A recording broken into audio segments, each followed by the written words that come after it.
Great morning, ha? Great morning! Good morning! Ayan, may makikala po ako. So bago po ang lahat, palakpakan po muna natin si Lord ng malakas na malakas. Ayan, sumarin po yung slide ko ngayon kasi hindi nakisama.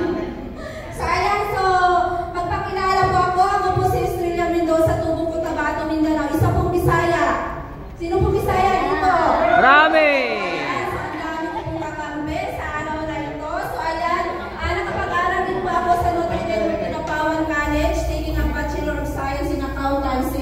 So ngayon proud po ako na isang dealer ng First Vita Plus. So ayan, board leader din po ako ng Good Shepherd of the Champion. Palakpakan natin. Board leader din po ako ng Falcon of the Champion. Board leader din po ako ng Fight Action Good Champion. Palakpakan natin yan. And board leader din po ako ng Champions in Life. So ako din po yung team leader ng Dragon of the Champion.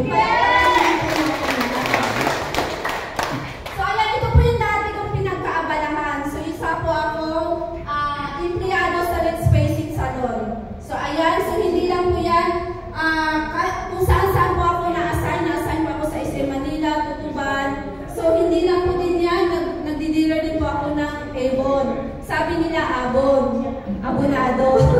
Pero totoo po talaga yun, laging abonado po. So 5 years din po ako naging empleyado, so ang nangyari, wala po, parang ano lang, sweldo, sahod, bayad, utang. So paikot-ikot lang din po yun. So nung time na yun, wala pa akong pangarap. Parang ang pangarap ko lang po, parang makakain. Kasi mga maliit pa yung anak ko. Parang, syempre pag empleyado, ewan ko lang po ha, tabi-tabi po. Hindi ko alam kung anong sa mga empleyado, hindi ko rin alam kung ano yung mga pangarap nila. Pero nung ako po nasa pagiging empleyado, ano lang, yun ang yung pangarap ko. Hindi ako nangangarap ng future ng mga anak ko. So ganun po yung buhay ko. So, ayan. Hanggang nakilala ko po ang aking angel. Palakpakan po natin yan. Yan, kaya wala po siya dito. Siya po yung angel ko. Kung hindi dahil po sa kanya, hindi ko po nakilala si First Vita Plus. Kaya kung sino po yung mga angel nyo, lagi po natin pasasalamatan yan. So ayan, kung bakit ko po nakilala si First Vita Plus, dahil po yan sa produkto. So ito po yung bunso, sakitin po yung bunsong anak ko. Ipinanganak po siyang sakitin, may pneumonia. So, hindi lang po pneumonia, laging hikain po siya. So, hanggang, ayun nga po, pinakilala sa akin ng angel, i-try ko daw po yung First Vita Plus. So, noong una, hindi po ako naniniwala. Bakit? Hindi ko po alam kung ano po yung First Vita Plus nung time na yon. So, ayun, nagtiwala na din po ako sa kanya at pamungulit. So, sinubukan ko po, from 2016 up to now, never na po sinubukan niya.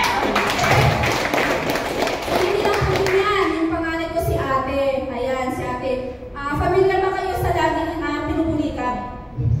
Ayan, ito akala ko nung buntis lang po yung pinupulikat. Kasi ako nung buntis ako, pinupulikat po ako palagi. Yung pala hindi. So ayan, so lagi siyang pinupulikat, lagi niya dinadaing sa akin. Pero ako po, dinidigman ko lang po kasi akala ko simpleng sakit lang. Pero dumating po yung point, sabi niya sa akin, ang ating gabi, sabi niya, sumigaw siya, sabi niya, mama, masakit yung paa ko. So ako naman po nagagalit. Bakit? Akala ko simpleng sakit lang. Pero ano pong sabi niya, parang walang lakas daw yung tuod niya, hindi siya makalakad. So, naalarma po ako noon, bigla pa akong gising na wala po yung anto ko. Bago pa po ako noon sa First Vita Plus, meron pa akong dalandan, pinatry ko po sa kanya. Sabi ko sa kanya, natimpla pa ako ng 2 sachet sa isang baso. Sabi ko na, inumin mo to, tapos matulog ka lang. Sabi ko sa kanya, sumunod naman po siya sa akin.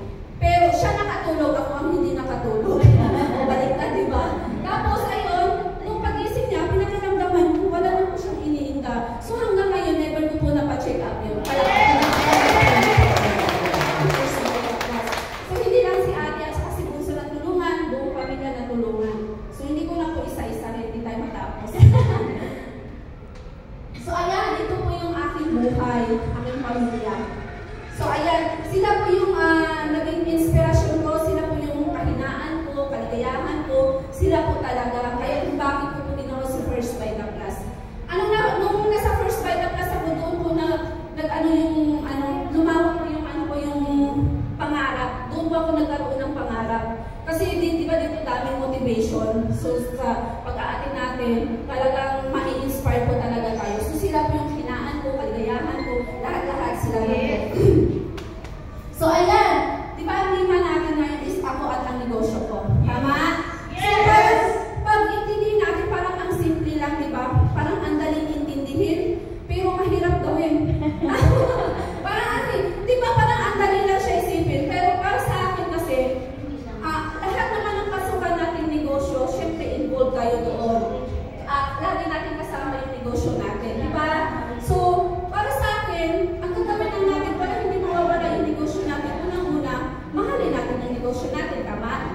Siyempre, pag mahal yung negosyo natin, lagi natin kasama yan. So, unang-una talaga, mahalin natin ang negosyo at lagi tayo magpapasalamat sa Panginoon. Yes! So, ayan po. So, dito po, ikukwento ko lang sa inyo yung journey ko dito sa First Vita Plus. Nung nag-umpisa pa ako dito sa First Vita Plus, nag-yes apply lang po ako. Tama? Yes! Sino po yung nakakarinig na lagi nag-yes apply? Yes! Nung umpisa nag-yes apply lang po talaga. Hanggang ngayon pa rin naman nag-yes apply pa rin naman ako. Hindi po nagbabago yun. So bakit? Siyempre hindi naman tayo turuan ng mga apply natin ng ikakasama sa atin, di ba? Hindi naman tayo turuan na mapahamak tayo, di ba?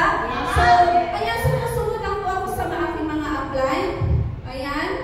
So, nag-a-attend ako ng mga training, seminars, mga BDF, kung ano-ano kayo, health symposium. Pero dito pa ako natuwa sa Dream Store. Bakit? Siyempre, ang may-ari ng First Vita Plus ang nagtuturo sa'yo. Yes! Ayan. So, tayo mga dealer, sikapin natin na kahit pa paano kumita tayo para naman din makaharap natin ng buong araw si Ma'am Doy. Yes! So, ayan, siyempre, habang ginagawa si First Vita Plus, inaral, natuto, siyempre nagkaroon ng check, di ba? Palakpakan natin.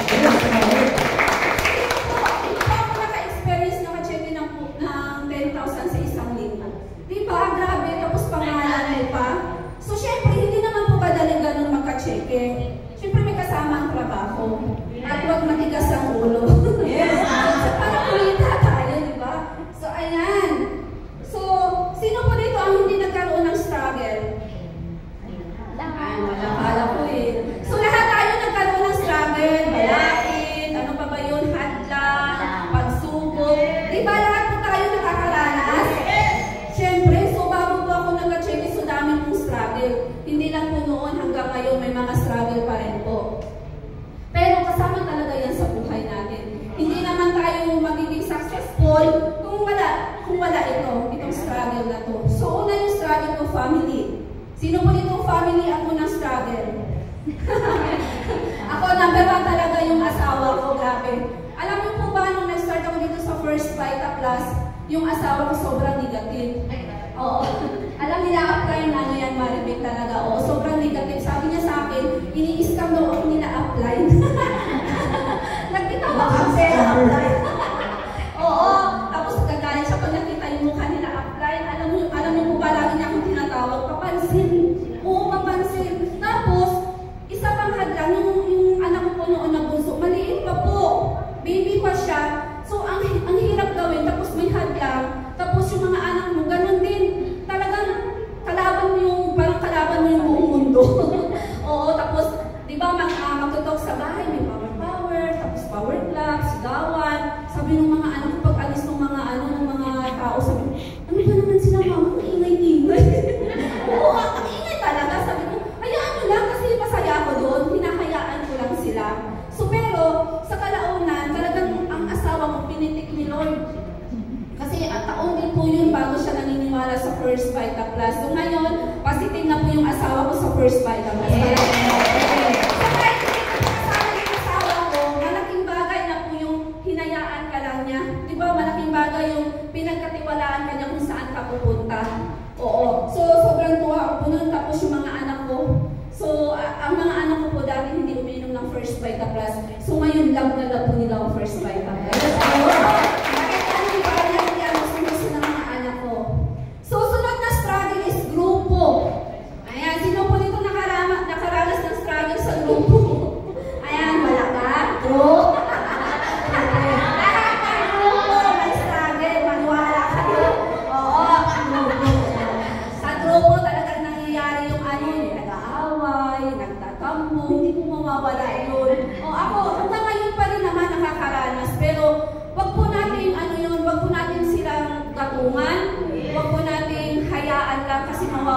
yun. So, ang gagawin po natin, gawan po natin ng solusyon. So, ako po kasi ginagawan ko po ng solusyon.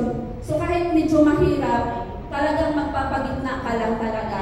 Wala kang kakapihan sa kanila. So, ayan, sa awa naman po ni Lord, nagawa naman po ng solusyon. So, huwag natin hayaan para hindi sila mawawala. Susunod, financially, sino po dito nakaranas sa financial? So, grabe hanggang ngayon pa rin po. Pero, sa totoo lang po, about po sa financial, talagang iniiyakan ko po yan. Kasi di ba ang hirap? Kapag gusto mo mag-training, wala kang pera. Gusto mo tulungan yung grupo mo, wala kang pera. Parang ang hirap talaga kumilos. So, ang ginagawa lang po, gumawa po talaga ng paraan. So, hindi po mawawala talaga yung financial hanggang ngayon, hindi po nawawala. So, ang gagawin na po natin, syempre, kikilos tayo para magkaroon tayo ng pera. So, ayan, sa apply. Sino po nagkaroon ng problema sa apply? Walang tumaas. Sa apply. So, sino po dito? Hindi naman po sa, ibig sabihin, hindi naman po mawawala yan. Diba? Ako po kasi, iniwan po ako ng aking apply. Yes. Yung pinakilala ko kanina na Angel Apply, iniwan po ako nun. Kung kailan naman natuto ako, nagiging na ako, yung kumikilos na ako, siya naman po yung biglang humirit sa akin, sabi na, partner, gusto ko na huminto. Nagulat po ako. Kasi kung kailan po natuto ako, saka naman po siya umalis, di ba? So, parang nakakawalang gana, parang ka nanghihina.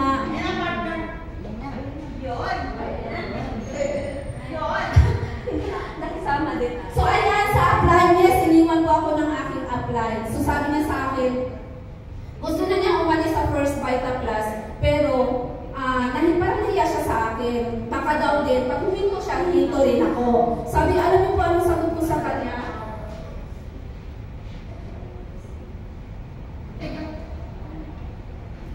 So, alam niyo po anong sagot ko sa kanya? Partner, sabi ko, huwag kang mag-alala, hindi ako huminto sa First Vita Plus. Yes, hindi po talaga ako huminto. So, hanggang ngayon, pinapakita ko po sa kanya talaga na matatag ako dito sa First Vita Plus. Sabi niya sa akin, nung minsan nagkita kami, kumikita ka na siguro, sabi niya. Oo naman, o diba? Siyempre, alam naman sabi tayo, hindi tayo kumita. Siyempre, kumita. So, ibig sabihin, pag may magkaroon tayo ng problema sa apply, normal lang po yun magkaroon tayo ng problema. Pero, wag po natin tambayan yan.